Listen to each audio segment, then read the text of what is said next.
नमस्कार. आपल्या healthy breakfast या सीरीजमधील नेक्स्ट रेसिपी आहे मसाला पराठा. करायला अगदी सोपी आणि झटपट तयार होणारी अशी ही रेसिपी आहे.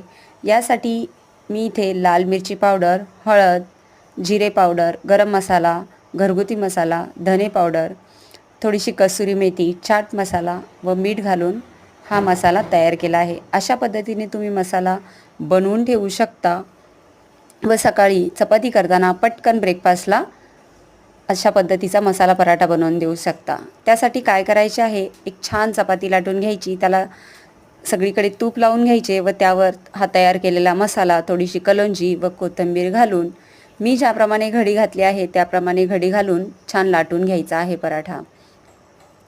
अशा पद्धतीने घडी घालून पराठा लाटला तर त्याला छान लेयर्सही येतात आणि तो खायलाही छान खुसखुशीत होतो.